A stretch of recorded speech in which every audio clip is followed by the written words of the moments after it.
So let's see. I'm going to introduce Dr. PJ Davis. She is a certified master Roma trainer who helps community action agencies implement Roma cycle. She works with Barbara Mooney, right? Okay. With Roma, and we'd like to welcome her to present our first breakout session for the day.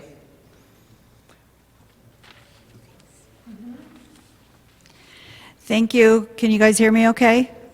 Yay. All right. So yeah, I'm Dr. PJ Davis, and I've been in community action since 1990, so I've seen a couple of changes. I'm a master Roma trainer, I'm an implementer, and an advocate. Some of you are here as part of what we call continuing education for Roma, the ICEP, the in-service training, and hopefully you have one of these if that's you, because it tells you how to get credit for today.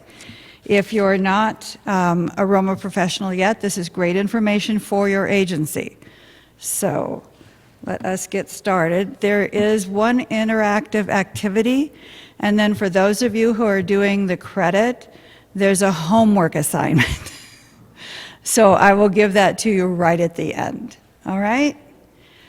Please ask questions during the training, and I have to stay close to the mic because the virtual people can't hear me if I walk all around the room. All right, so let's talk a little bit about services. We tend to, especially with Roma, and for those of you who are not familiar, Roma is results-oriented management and accountability. It's our management training that we do, and it also helps us with really managing our performance.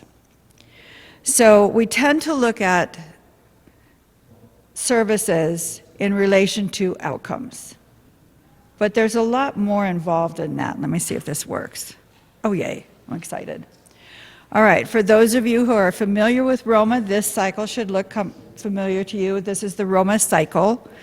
For those of you who are not, we usually start with assessing the need, and then we do our planning, and then we do the actual implementation of the service or the strategy. So that's where we are in the Roma cycle when we're talking today.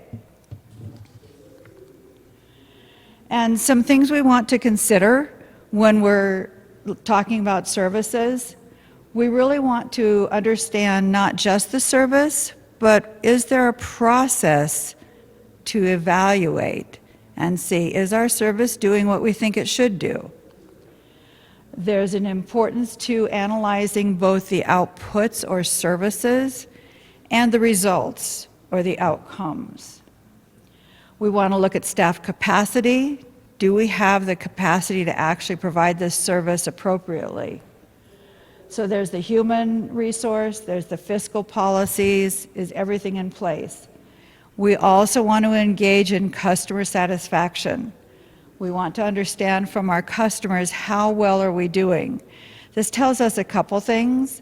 It tells us how well the program is running, but it also tells us something about our agency. We might have a customer satisfaction comment that says, great program, but it took me 8 months on the waiting list. So that really tells us something about that customer satisfaction process. And then when we start looking at the impact in services, not in a vacuum, but in the context of everything that we do, how that service is perceived. So for those of you who are familiar with Roma, we have a variety of ways of services to impact the result or to impact the actual, okay, I have to move around a little bit. How do I get this off of here? She said. Okay, can you still hear me? Good. Because I can't see the slide, and I'm too blind to read the computer.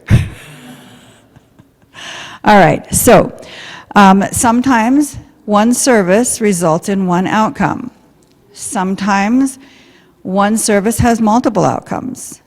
Sometimes, like gaining employment or obtaining housing, it takes a whole bunch of services to get the client or customer to actually achieve that outcome. And then sometimes multiple services, especially in our self-sufficiency programs, we might have multiple services and they actually result in multiple outcomes. There are times when we think a service is just a service, but we're going to talk a little bit about that. So the one-to-one is receipt of utility assistance. The outcome is that they maintain the connection. They avoid utility shutoff, and that is an actual outcome. When we talk about multiple services and we're talking about employment, we might have bus passes which help with transportation. We have resume development and all these other things, job skills, job coaching. And then when a child enrolls in Head Start, there are a whole lot of outcomes that can happen from that.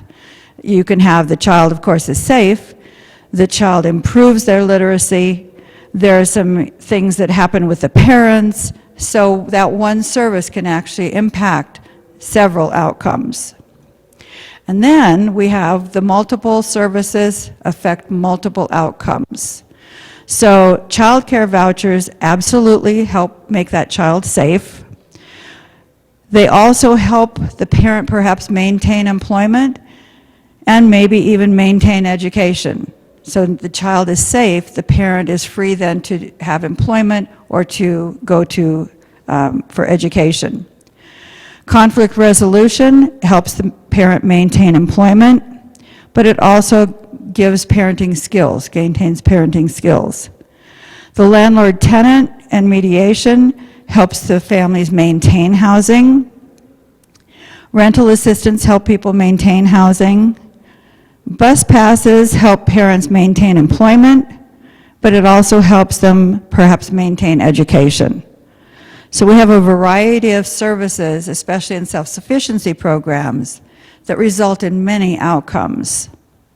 And then the final one is those bus passes really help the children be safe and supervised. So here's an example of what we're talking about when we think a service is just a service. There's no outcome. But in Roma, we are results-oriented. So if individuals receive employment supplies and employment readiness things, then that's really good. Having school supplies is great. Getting hygiene kits is wonderful. People receiving clothing, very essential. How do we wrap our heads around that making an impact? Well, it's very possible by receiving those employment supplies that they're ready for employment, that they maintain employment. If they get school supplies, maybe they are ready for school and they can achieve better in school. If they get hygiene kits and clothing, that means that they might improve their hygiene and perhaps even are more ready for school or work or winter weather because of that clothing. So it's a little change and shift of thinking a service might not just be a service. There might actually be a measurable outcome that we can put to that service. So we want to look at things in the right context.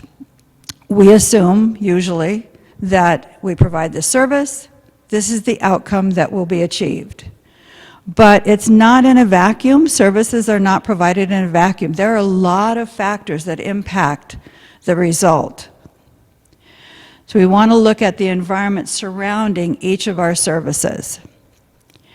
We want to make sure that our program is sound, that the services we offer, the interventions that we offer are really good, but what might also affect a client maybe not achieving the outcome that we think they should achieve just because they've attended the service, they've been present to the service. So the context can be the population, it can be the geography, it can be where the service is located, what's the transportation like, what are the staff like, are they qualified? All of these things play into how well that service results into the outcome. It's not just because we have this service, therefore we get this outcome. There's a lot more to it than just that. So things that can impact in that context can have a negative impact on people. They might not achieve the results that we were hoping they would achieve. They could have a positive impact. They might achieve better than we thought. So some things to consider besides just the service or the intervention. At the agency level, what's the staff like? What kind of capacity do they have? What kind of training do they have? What's our facility look like? Is it easy to get to? Is it hard to get to? Is it welcoming? And what are our hours of operation? If our hours of operation for the service are from 9 to 5, that's not going to help someone who's full-time employed. So we want to make sure that we look at that besides just the service. So how do we know what's affecting the outcome? We look at if something we're providing is not achieving the outcomes that we hope it would achieve, we want to look at what got in the way of their success. Where were unexpected external influences? What about setbacks in reality? There are complex lives in the clients and customers we work with. There's nothing simple in anybody's life, let alone people who are asking for help. And then what hasn't been achieved? Have they achieved some things but not the actual final result? Could it still be achieved given more time? What does that look like? And how might they achieve that desired success? What else do we have to do? I think for our Roma professionals, you probably remember this. If something is not achieving the results that we are hoping for, but it's essential either to the community or to the clients, then we don't want to abandon it. We want to strengthen it and see how can we get those results stronger. The reverse of that is if we're providing a service but it's not essential, it's not like an essential food program or housing program, it's not essential, then we might consider abandoning it. I mean, I would love to have one of these typewriters, they're really cute. I don't want to do the annual report on it. So we really want to consider, of the things that we're providing, you have to look first if it's essential, because we absolutely need to keep those essential basic services going. So when we start analyzing some of our services and strategies, we need to have some things in place in our agencies to do that. We don't want to just sit down and start asking each other, well, how do you think it went? I don't know, how do you think it went? So we want to have an actual process that includes oversight, a formal process. We want to look at the agency's facilities and the operations. What about the staff capacity? And then make sure we always include that customer satisfaction. So this is a lot of, yes?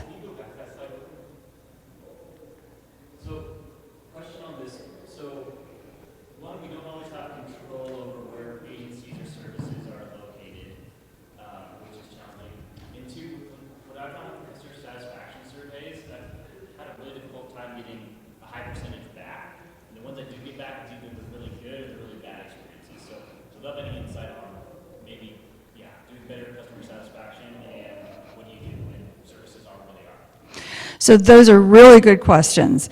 The one about facilities, I'm not really sure how to best address that, other than maybe study it and see, is there a better way of enhancing how people can get there, or what the facility looks like, or what those hours of operation are, because you're probably not going to be able to change that location.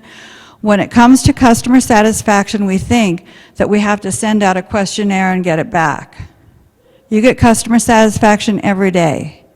When caseworkers are working with their clients, they can assess customer satisfaction and they can actually ask questions. How long did you have to wait? How satisfied were you with it? What else can we do to help you? So yes, customer satisfaction, the American Customer Satisfaction Index Survey, ASCII, which a lot of Roma people are familiar with, is one method of getting that customer satisfaction. But we can get that from the person presenting the material, for the person who's actually doing the service can actually observe. So you can use observation notes, you can use case notes, and it's important to analyze that, not just collect it, but analyze it and see, of these 4 caseworkers, these 2 are doing really, really well, and these 2 seem to not be doing well. Let's see what's going on. And that will give you a clue. Is it the facility? Does someone need more training? That sort of thing. Did that answer your question? Okay. All right, so lots of words on this page. But this was taken from our nationally certified Roma implementer program. And there's a whole big long thing that has to be completed by the implementers. But there are definitely things for us to consider when we're assessing our services and strategies. So do we have processes in place? That's the very first thing. Do we have procedures in place to actually collect data and analyze how well is that program working? How well are their services being provided? Implementation of the services is guided by a lot of information. So we kind of want to know, who are we serving? Are they the people we thought we would serve? Are we serving different people? And who are they? What are the characteristics? What services did we get them? Did we provide the services we thought we would, or did we provide additional services? And what were the changes that took place? Were those the outcomes that we intended? Or did we see some outcomes that we didn't even think would happen? And then there's information about the facilities, about the staff. How well are they trained? What's their capacity? Looking at human resource policies to make sure that they provide supervision and evaluation of that staff. Looking at fiscal policies and procedures. Are we expending our budget the way we thought we would? And then, are there MOUs in place in the community so that we can actually partner with entities? So the process of providing that oversight begins at the agency level. And we really want to look at Category 9 in the organizational standards that talk about data and analysis. It's not enough anymore just to collect the data. We had this many people do that, we had that. We want to take a step back and say, what is that data telling us? So Standard 9.3 says, you have to be able to identify in your analysis if you need to adjust or improve any of those services. And that's what we just talked about. If you have a service or a program that's essential, but is not producing the outcome that you want, Standard 9.3 says you have to identify that, and you have to analyze it, and you have to come up with a plan on how to adjust it or improve it. And then we have the other standards, 9.1 and 9.2, that also talk about having systems in place for not only tracking, but actually analyzing at the family level, at the agency level, and at the community level. So some procedures in looking at oversight for programs at the agency level are regular monitoring implementation. Do you have a system that's set up formally, on paper, agreed to, that you formally have time set aside, you have who's going to do the monitoring, and how that monitoring is going to take place? And then, do you compare what you thought would happen, your targeted or projected, with what actually did happen? That's important information, because next year when you provide that same service, are you going to target a different number of people? Are you going to add some services to that program? If we don't analyze that data, we're just providing the service and collecting the data, but we don't know at all how efficient it is. And then make sure that you have measurements that can prove the outcome has been achieved. And Roma professionals, this is ingrained in your brain. Just because we say something's going to happen, we have to prove it. So what is that proof? If it's employment, the proof might be a pay stub. If it's housing, the proof might be a rent or lease agreement. If it's avoiding utility shutoff, it might be a pre- and post-utility bill. So do we have those factors in place to actually analyze and see how well that program is working? What we call in Roma outputs, those are the services, the interventions, the things that we do directly with individuals and families and households. And is the service being implemented the way we had it on the plan? We might write a great plan, but then all of a sudden the people providing the service are doing something way off in left field. They're not actually doing what we planned on doing. And did we deliver the amount and type of service we projected? So we might project that we're going to serve 100 people. Did we serve 12? Did we serve 450? How many did we actually serve? And then did we reach that population that we identified in our plan? So if I have a program for seniors, did it end up that I had enough seniors for the program, or did I include some other people in that who were not seniors, just to try to keep that service going? These are things we have to look at very, very closely. And then how did the direct staff coordinate with services across the program? We tend to work in silos. WIC and Head Start and weatherization and mental health counseling and food programs and self-sufficiency. It's great work that they do. Do they all talk to each other? It's important that we have these departments, programs, all talking to each other. That's why in Roma we recommend that you have, and I can't talk without my hands, which are both full, but why we recommend that you have agency level outcomes. The whole agency has outcomes, and then each program will filter up into one or more of those outcomes, as opposed to Head Start, we want the children to be ready for school, yes, but that all filters up into a larger agency level outcome. So that's about services or outputs. Now we're talking about the results, the impact, or the outcomes. So what outcomes were achieved when we're analyzing these programs? Did people get their GED, or did they just attend all the time and never got their GED? What population actually achieved the outcome? Was it the population we targeted, or what does that population look like? And then were those outcomes the same as what we had in our plan? So it's great to have planning documents. How many of you know about community action plans? Yeah. Great planning document, but then you implement the services. Do you go back to that planning document and see, we did exactly what we thought we would, or uh-oh, we didn't do anything of what we thought we would. It's that analysis that really helps us understand how well we're doing.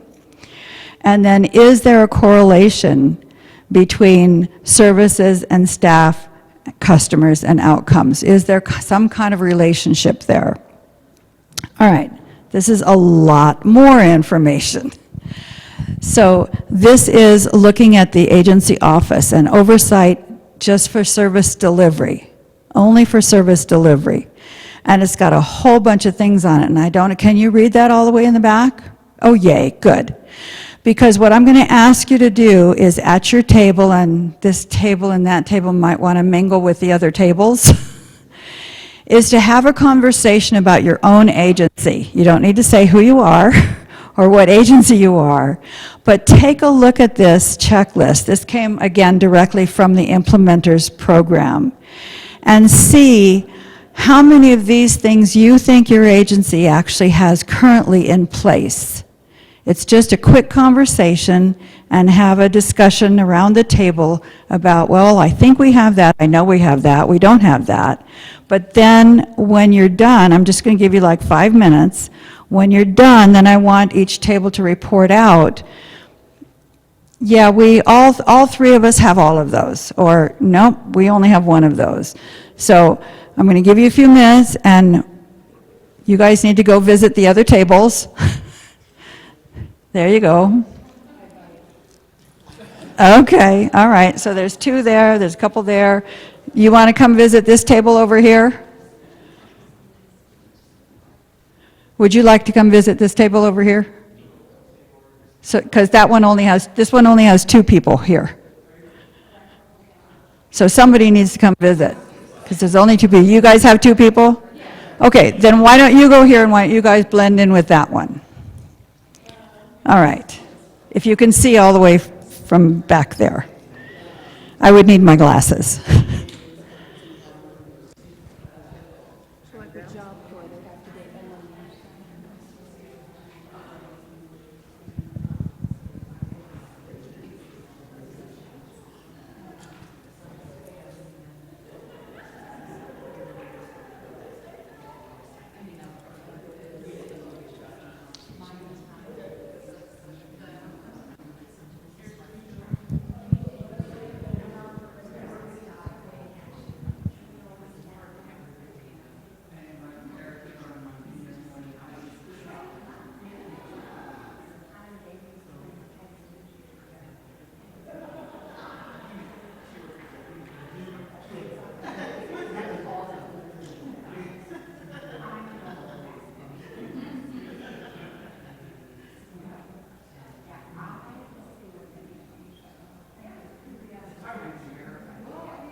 So how are we doing? Did you get through the whole list? Do you need a little bit more time? A little more time? Yeah. Oh, you guys are good? Okay. Everybody else okay? All right, so let's hear from you what your table discussed and what you came up with. Who from here would like to talk? Because one of you gets to talk. You want to talk? Okay, but I'm going to hand the mic to you because the people who are virtual have to be able to hear you. So I'm Eric. I'm the Director of Social Services at our Community Action of Laramie County. Our whole process with the whole list up there, I was just talking with the ladies here that I'm completely transparent with the whole process with my frontline case managers or frontline staff, because it really helps in with the buy-in of the whole process of our outputs and outcomes. So when I look at the list here, everything from MOUs, my staff have brought in the MOUs and then it goes to a higher level of approving. But they recognize the need and they recognize the population it's serving. And so essentially they're the subject matter experts that we are bringing in to give us the real-time data. So when we look at the process of how we use for the measurement tools, how we collect data, what data is being collected. My staff are completely aware of what needs to be collected and why. Every year when we do the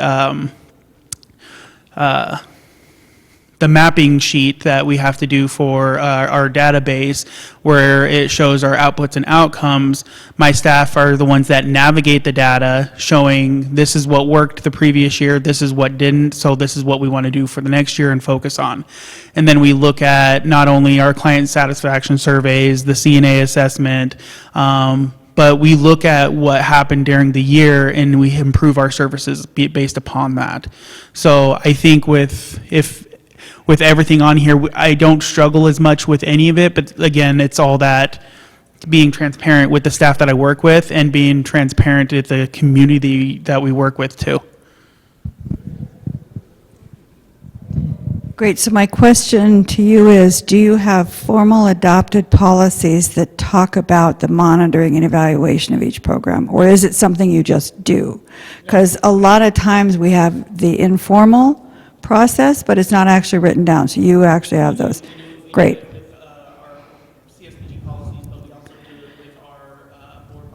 Great, great. Anybody else have anything else to say? Any challenges? You were talking about MOUs. She's a case manager, she doesn't deal with MOUs. She's still new at Roma. She's becoming a trainer, so we're going to help her out a little bit. You are doing the MOUs informally. You don't have the piece of paper, but you said they all know you. Everybody you deal with works with you. So then the next step is just to see if your agency is able to get an MOU with them. That's not your bailiwick, that's not where you are, but it will help in the future. Because you may be there for 6 months, you may be there for 35 years, I don't think so, but you're going to want to leave that position so whoever else takes your place knows what's in your brain, knows all those contexts. So even if you don't have an MOU, if you have something written formally in your own department that you can pass on to the next person. So that's not a formal MOU, but it's an informal MOU. Okay. Who would like to talk here? There's only 3 possibilities. Okay. Yeah, Steve with Douglas County. We talked about the list in general and that we feel like we're all doing these, but maybe not as well as we could. I selfishly focused the conversation again around customer satisfaction and how they do it, and they both had some great input on doing monthly phone calls and randomly screening for the various programs they provide, just doing quick verbal surveys over the phone, and I thought that was a great idea that we could implement as well. So that was the majority of our conversation and time here, but thanks. Good takeaways. That's why I like to do these discussions, because you're all learning from each other, and everybody has a different agency and different experience and different level of where you're working. All right, who would like to talk here? You have lots of notes. Yeah. Hi, I'm Sheila, and I'm with Garfield County. And a lot of our discussion was around what do you do with the information once you've evaluated, and how do you make the changes to the evaluation? We talked about sometimes it requires a change of leadership or staff to be able to make changes. And also sometimes there's a challenge getting the feedback from people who have feedback, but they want to talk about it, but don't want to give you the feedback directly. Yeah. Yeah, that is another piece of Roma, is not just collecting and analyzing the data, but what do you do with it? Where does it go? Do you have reports? And what's done with those reports? Are they just sent to person A and it just sits on their desk, or is there actual action that might take place? Yep, absolutely. Hi, Jeffrey from Denver Human Services. I'm our grants program manager. I work really closely with Christina, who oversees CSBG. And we got to talk with Rose as well. But I think going through this checklist, we all felt to a good extent we do have processes in place to oversee and evaluate our programs. For Denver Human Services, we sub-award our CSBG funding to community partners, and because we're government, we have expenditure contracts. In those contracts, we have each of our subrecipients complete a Roma logic model. So we have their target stated, and we hold them accountable to what services and interventions they're doing within those targets. One of the nice things is too, so Christina works closely with our partners. She receives their reports. So we can monitor and evaluate how they're doing along the way. And one cool thing that we talked about here was maybe developing some type of dashboard where we could chart, in real time over, quarterly, I suppose, how our partners are doing with reaching their targets throughout the year, and then also sharing that with our tripartite board as well. Yeah, a lot of the monitoring that we have is kind of baked into our contracts. So we do quarterly reports. Not only does that, I gather that information to report out to our board and to our executive team, but that also kind of will flag to me, how are you doing on your Roma targets quarterly? So if someone is, or if one of the subrecipients is falling behind or having trouble, you kind of go in with technical assistance, or that kind of flags like, what sort of help do you need right now? Whereas instead of waiting until the annual report to have that discussion. That's good. Yeah, that periodic review and analysis of what is happening really helps for the future. I mean, raise your hand if in your community action plan you had COVID. I don't think so. I don't think any of us planned on COVID, and that threw a lot of programs and services for a loop. So then what do we do? And I'm not saying that COVID will return, I hope not, but there are always things that are happening. I don't know, things like maybe budget cuts and the federal government and things. So do we have the ability to formally monitor what we think is going to happen, what actually did happen, and then the standards tell us we have to have some formal way of identifying what needs to be adjusted, what might need to be abandoned, and what's working really, really well. Okay, great discussion. Thank you, guys. Switch hands. All right, so data is key. Now, when I started in 2002 with Roma, I said, I don't ever want to talk about data. Data scares the heck out of me. I don't know what it is. But over the years, I've understood that data is one of our best friends. If we can prove that these are the numbers that are happening, and these are the numbers of the impact we're making, it tells our story.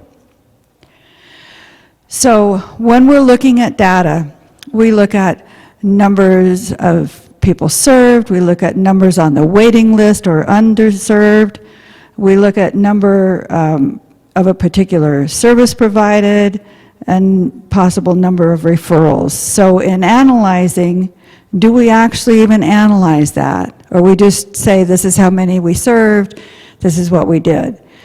But did we actually provide the services that were projected, the number and type of services?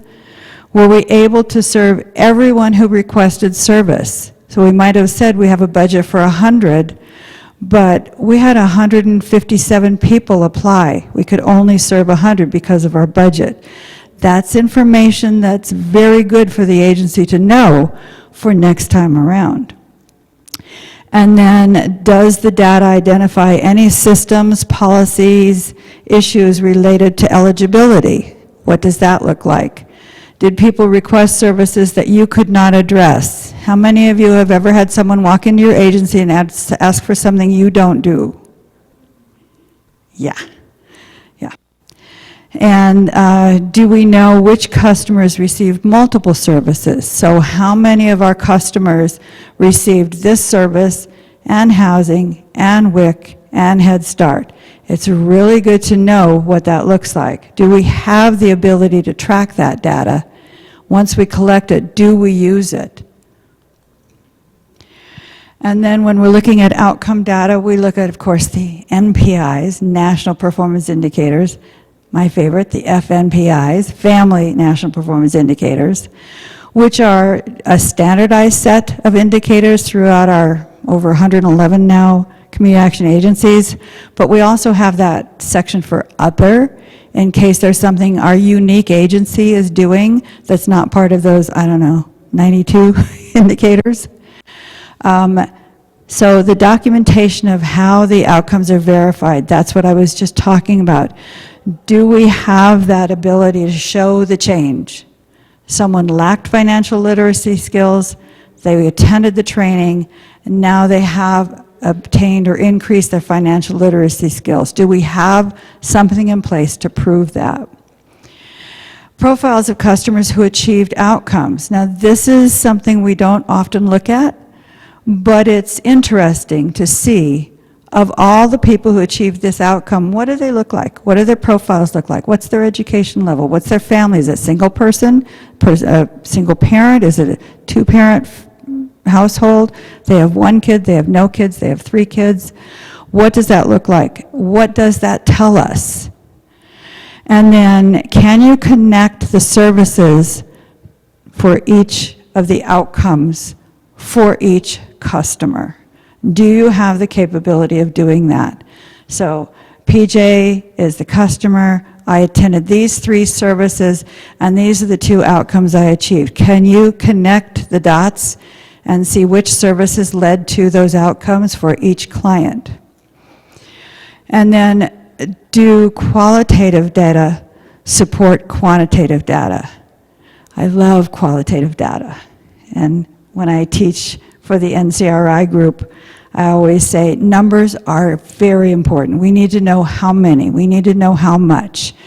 But qualitative gives us that human impact. It gives us that human feeling about what is happening. Yes? My question is, what is the impact on with the demographic data? What impact are we going to be seeing with the new laws coming out? Okay, so the question has to do with new laws coming out and demographic data. What might we be seeing? And that is absolutely a good question. I'm not sure, but I think that is one an agency is going to want to track. You're going to want to track, this is what we've been doing, these are the clients we've thought to serve, and these are the clients we have served. What's happening under the new laws? And see what impact that makes. That might have something to do with your decisions moving forward. Yep. So we collect things like age, gender, race, ethnicity, income, employment, family status. In analyzing this data, we want to look at how does this relate to the overall population of the geographic area we serve versus the target population we actually have. So a good example is we have a population of 12,000, although the city I live in, which is Volcano, California, has a population of 84. So I live in what we call the rural area, up in the mountains. But is the makeup of the overall population reflected in the target population? Or is there a difference? And if there is a difference, we kind of want to look at that. We got to see, what is that telling us? And then, are the populations not achieving outcomes? Is there any trend? Is there anything that can tell us?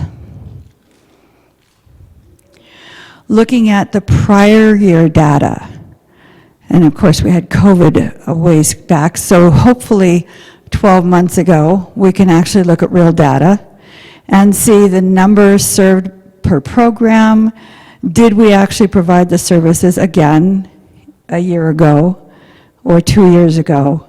Are there any gaps in services? Are we seeing the same things this year that we saw last year? What do those trends look like? Looking at eligibility requirements and barriers, looking at laws and regulations. What was it then and what is it now? And what information can you get from financial data? What does that tell us? And does the data identify any systems that have to do with policies? And are there any issues with those? So in oversight of like expenditures and capacity and resources, we look at the funds that we spent by eligible entities on direct service delivery to local services and strategies. So Roman people will remember, and for the others, services are what we provide directly to individuals and families and households.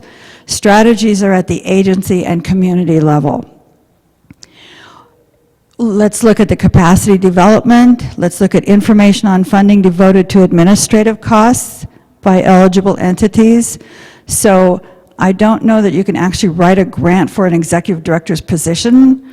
I think that's more of a percentage out of the grants that we get. Same thing with office staff, bookkeepers, accountants. You can't actually write a grant for an accountant position, but we have to factor all of that in. And then some of the data sources for looking at this could be general ledgers, expenditure tracking, program tracking, certification logs, how many people got a GED, how many people successfully graduated from a program, and our community partners as well. So in oversight of fiscal activity, we want to look at and make sure, did we spend all the funding we were awarded? Has anyone ever not spent all the funding and then some? But I guess it does happen occasionally. And then, was it spent appropriately on direct services and administrative support? So did we have the percentages right? This is what we thought we were spending on admin and direct services, and this is what we actually spent. Why is it important to know that? Why is it important to know that we spent what we thought we would on this direct services and the admin? Well, it might be because our budget next year is going to be cut, or we're going to get a new grant with more money in it. We want to know how accurate we've been. And then looking again at fiscal activity, did we spend all of the funding we were awarded? Was it appropriate? And did we spend it on the customers that we thought we would and the partners? So in looking at fiscal data, we've got the total budget, we've got total expenditures, we've got budget versus actual, and we've got cash flow and assets and liabilities. These are really good questions to have in your monitoring oversight. What did it cost per service? Does anyone know in any of your programs what a cost of a service is per client? Yes? Yes, you know. Okay. And then per outcome. So you might have 100 clients enroll and you spent the same money on all 100 clients, but only 50 actually achieve the outcome. So that's a different cost. Are the services we invest in producing those outcomes? Are we investing in the greatest area of need? Have we done a gap analysis to make sure that those services are still what's essential? Looking at cash flow, that's always a fun one. The check is in the mail, except everything's electronic now, so you can't get away with that. I will date myself that 1,000,000 years ago, when I was in a nonprofit, you could write a check, you can put it in the mail, it could bounce once, and by the second time it bounced, it was 14 days later. So you were able to float, knowing that your check would come in, and make sure that you were able to cover that a second time. We don't do that anymore. And our resources allocated equitably across populations. So we just did the breakout room, so we're not going to do this because we just did it. But again, looking at facilities and operations. So we looked at the services, we looked at the clients, we looked at fiscal. Now what we want to look at are the facilities and the operations, and sometimes we overlook this. We might be at the same agency in the same physical location for 25 years. Have we stood back and looked at it? So we want to look at the impact of those facilities. The Department of Labor found that poor cleanliness, especially in restrooms, had that negative impact on outcomes. That really looking at minor problems, such as custodial and making sure the garbage was taken out, improved outcomes. And people, you know yourselves, when you walk into a business, I walk into a dress shop and it looks very nice. I've walked into a dress shop where there's been like 3 things on a rack. I don't buy anything there because they're usually $1,000 a piece. Or you walk into a dress shop and you can't even get around because it's so crowded. It affects how you decide if you're going to purchase something or not. The same thing with our physical locations of our services. So looking at our buildings, looking at our facilities, we want to consider, does it promote a negative or a positive thought? Is it easy to get into? Is access easy? Does it create or reduce stress to employees and customers? Your employees are in cubicles, there's 16 cubicles all next to each other. You can hear everybody's discussions. That's not a positive impact. Or you actually have space and you have private confidential areas. That affects the client, that affects the customer and how well they do. And then does it support or impede customer retention? So you might have someone walk into the agency, you never see them again. There could be many reasons. One of those could be the facility. I'm never going back there.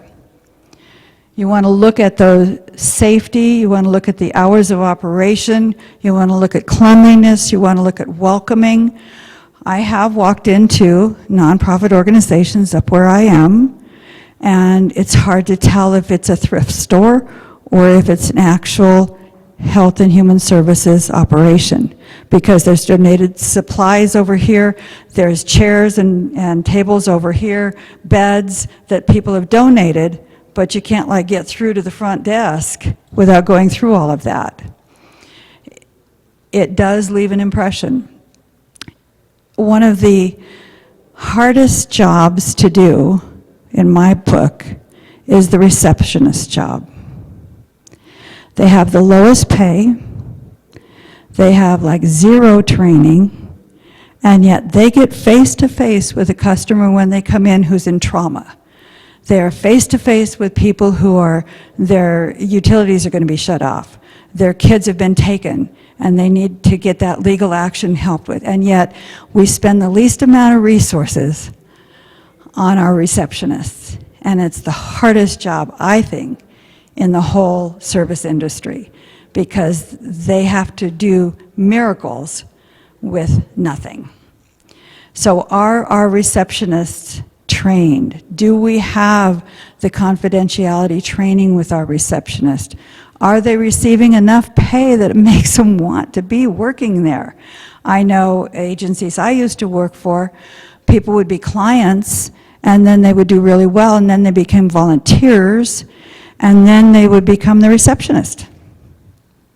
with very little training. And yet, look at the things that they are facing first. They face those before the case manager. They face that client before any mental health counselor. So take a look at your operations and see, in the office, what does it look like? Is it located where people with low income live so they don't have to travel really far? Or if they do, is there public transportation? So can they access it without a vehicle? Is the office open during the time the community needs it? If it's a working population and you're open 9 to 5, like I said, you're going to miss a population. So I know some agencies have actually changed their hours. Monday through Thursday, they're 9 to 5. Friday, they're 3 to 7.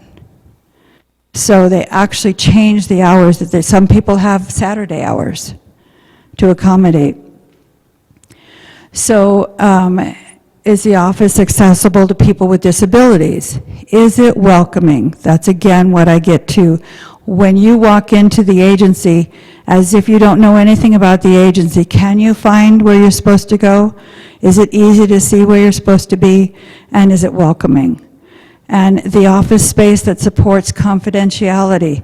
We talk about confidentiality, but if we have a lot of cubicles with a lot of open spaces, it's hard. And talk about confidentiality with staff. I was in a break room one time and people were talking about confidential information with names. And I was not part of that agency. So that confidentiality is a big thing. And then is the office free of hazards, molds, leaks? The first agency I worked for was in an old police department and they had mold like crazy. They moved out and we were in there about 6 months before we found the mold, and we had to move into an apartment next door until we got rid of all that. All right, strong communication systems. Can customers really receive information quickly? I think David Bradley was just talking about OCS. He used to be able to contact them, and 12 to 24 hours he'd get a response. Well, that was way up high at OCS. What's your agency like? If a client calls in, do they have to go through that whole press 1, press 3, press 9, and get to a live person, or can they get to a live person much more quickly? Is it easier to actually access your services? And facilitate customers and agency staff staying in regular contact as needed. Does your agency support the caseworker working with the client, allowing them the time to do follow-up, allowing them the ability to actually communicate together? And ensure that customers receive the proper information in the language that is their language. Do we have those systems in place? And then, do your communications contribute to the efficient and effective service delivery? Are you working on an old computer that has that sound when you dial it up? Or do you actually have laptops or tablets or something that people can take on the road with them? Do you have the ability to really support that communication? I'm talking a lot, so I just need to take a quickie drink.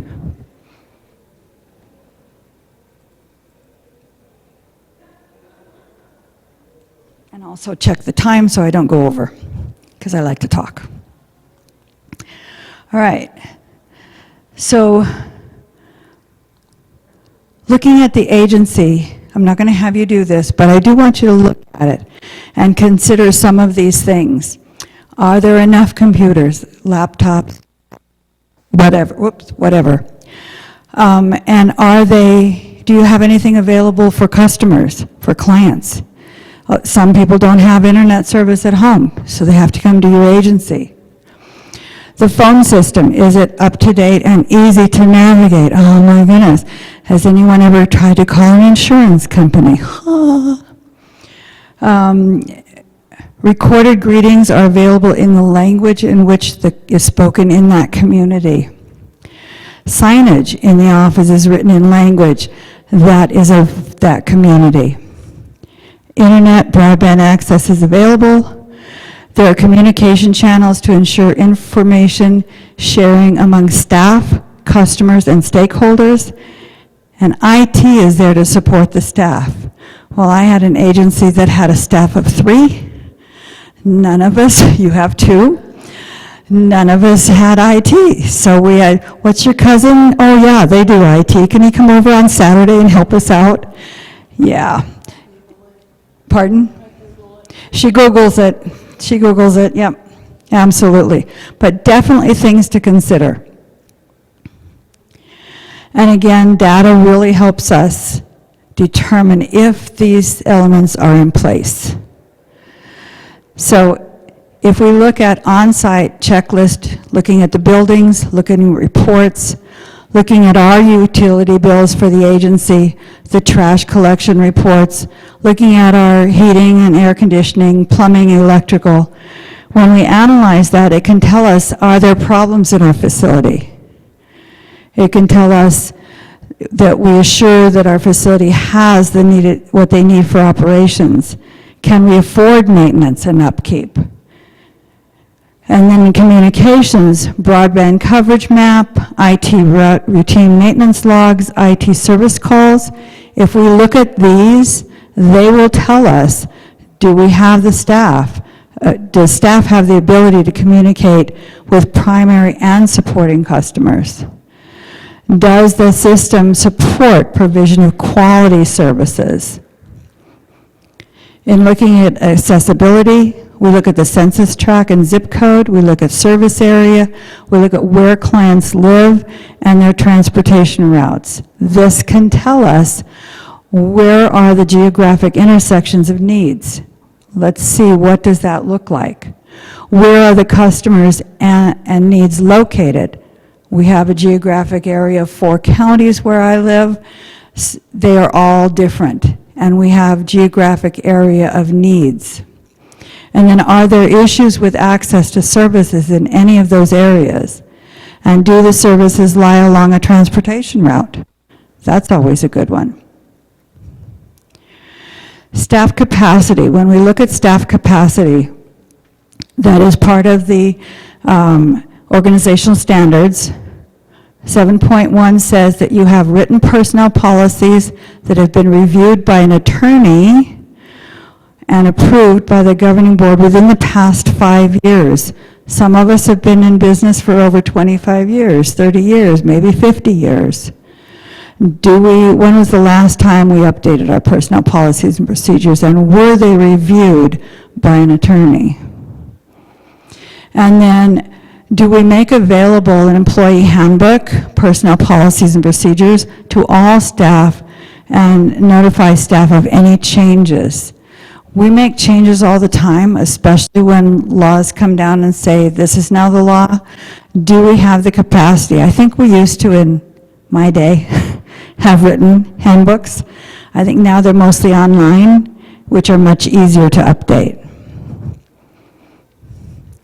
And then 7.3, the organization has written job descriptions for all positions which have been updated within the past 5 years. I would recommend you change that to within the past 2 years, because someone who was hired as a caseworker 5 years ago has some different requirements today. So I would make that 2 years.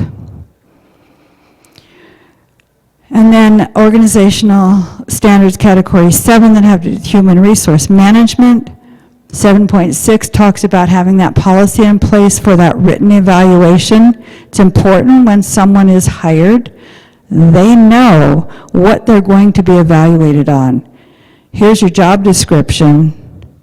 That evaluation should be pretty close to that job description. But I know in our work, it's that other duties as assigned.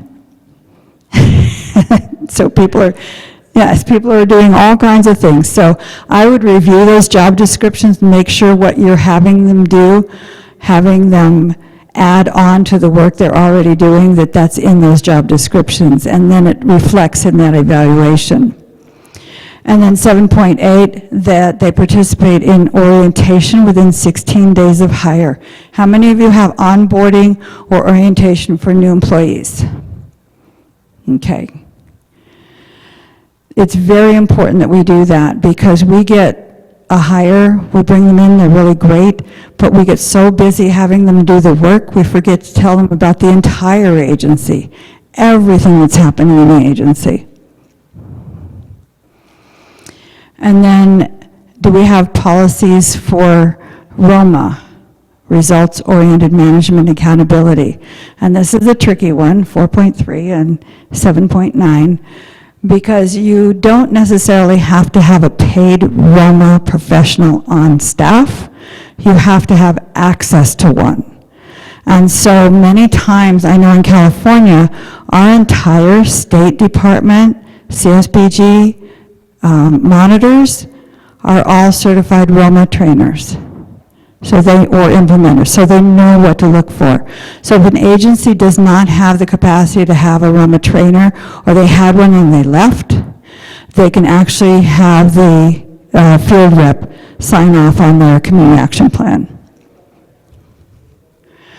Oversight of staffing patterns. Did we use the number of staff that we thought we would? We had conversations with people who are just now growing their staff.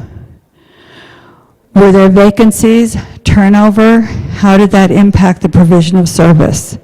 We do have a lot of turnover in nonprofit organizations. I'll be talking tomorrow on entry-level management training, and one of the things I talk about is turnover in community action in 2022 was between 22 and 30%. That's a lot of people. That's a lot of people in our staff to have to hire new people. And then what is the experience of the staff as they implemented this service or program? Are they qualified? Did they need to have some extra training?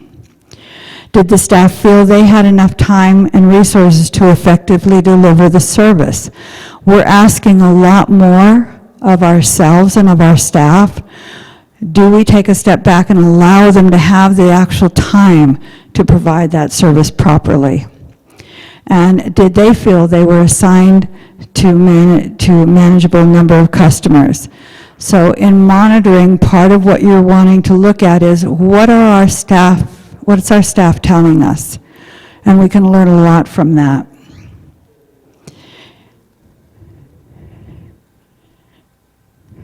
Okay, you need to turn. There we go. All right, so when we talk about staff capacity, in Roma, we talk about them being informed, assigned, and equipped. We want to make sure that our staff have enough information about the job, they're assigned appropriately, and they're given the resources that they need in order to actually implement that service. So are they properly trained? Are they properly equipped? What is expected of them? Do we know clearly, does the staff know clearly what is expected of them? Staff speaks the language of the community. Do we have staff in place to do that?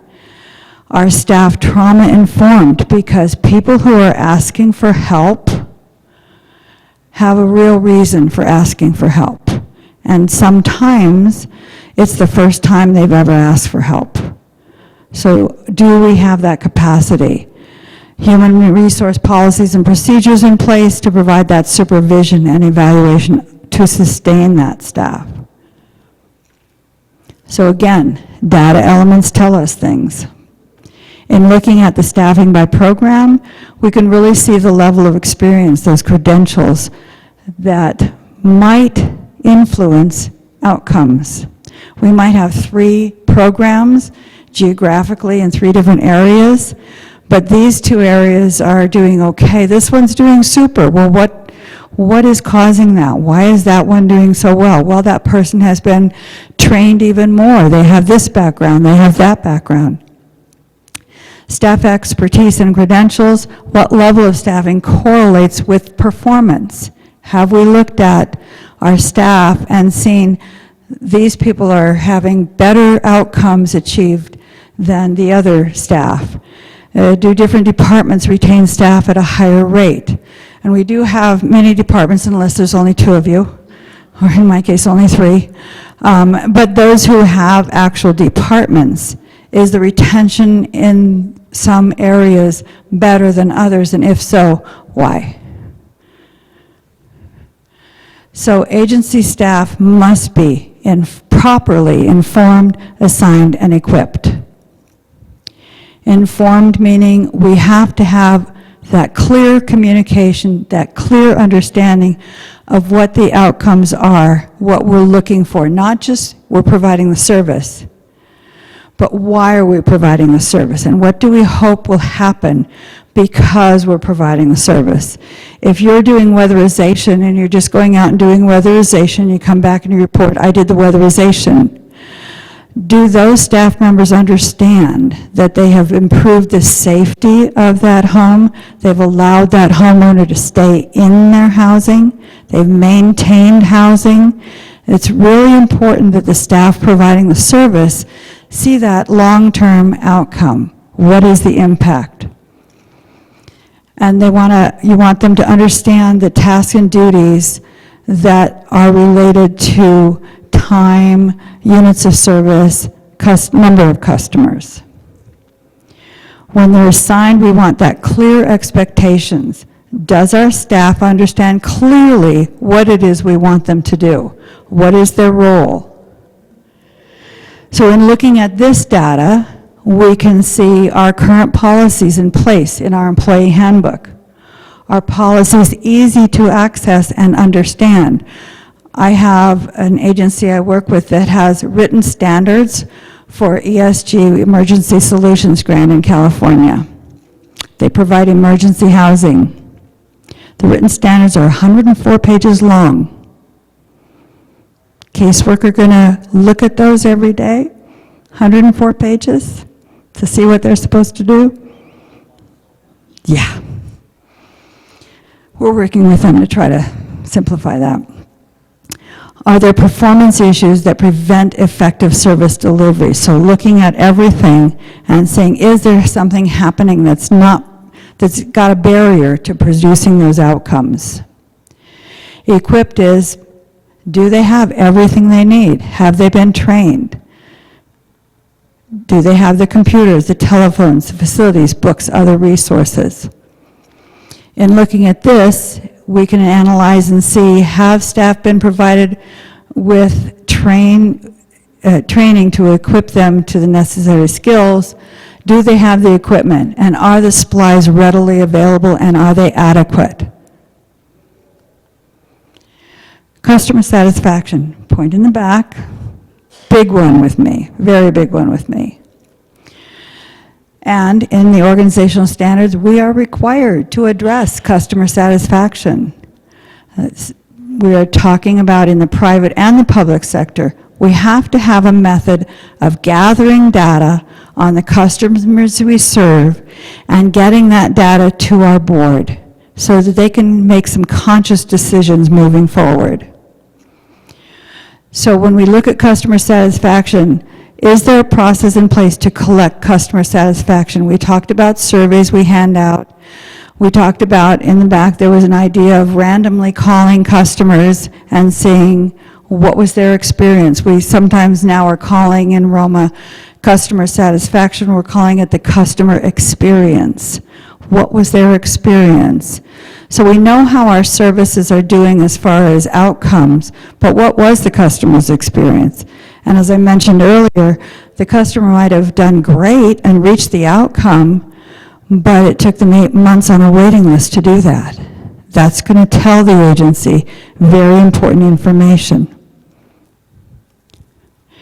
And again, the data is in place to really help us. So if we look at those customer service responses, if we look at follow-up on the phone, if we look at minutes of focus groups and listening sessions, they will give us information. Are the customers satisfied with the services they received? What insights do customers have about facilities? And I will give you a very quick example. My daughter, who's with me on the Elm training, used one of those big carts, luggage, and she called down and said, did you know that many of the tires are flat? And they don't have a system in place to check the tires on those carts, but it was a customer satisfaction that told them about the tires on those carts being flat. Do we have processes in place? And then it can tell us, looking at outcomes, is the customer satisfaction in this geographic area matching the outcomes in these programs? Are people who are more satisfied with our services achieving outcomes, or is there a correlation between those? Looking paired with the outcome per program. Okay, this is where I'm going to stop right now, because for those of you who are not doing this for in-service data, this next part has to do with the homework for those people. So I'm just going to stop right now for this. So any questions for anybody else or anyone about looking at services and outcomes beyond just the service? There's a lot of context to look at, a lot of things to keep in mind when we're talking about providing those services. Any questions? Yes.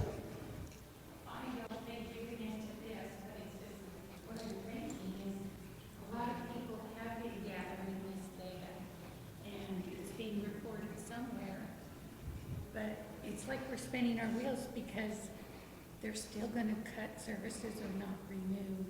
Absolutely, yeah. We've been collecting this data and reporting it. We've been sending our reports up, but it looks like no one's hearing it because budgets are being cut. And unfortunately, the people who are in charge of that dollar may or may not even see those reports. For our own agency benefit, we want to know about these things moving forward, because if we have less money, we have less resources, we really have to figure out how best to use those dollars. So yeah, really good question. Okay, for those of you who are not for the ICEP, this is good information for you, what I'm going to do next, because it's something to think about. We're going to have you, ICE people, you should have this little piece of paper that shows you how to get credit. You get credit for an hour and a half today, and then this homework is a half an hour, which you will turn into Barbara Mooney using this ICEP information here. And then you'll sign up for another 2 hours in the Approaches to Roma e-course. So, we're going to give you, you don't need to write this down because once you sign up for this, all this information will be sent to you. Information about ABC's company, the agency, in 2 counties, Greene County and Smith County. You'll be given this information. Greene County does this, Smith County has this. You'll be given information about the services that they're providing and the outcomes that they achieved. You'll be looking at Greene and Smith combined, and that's it.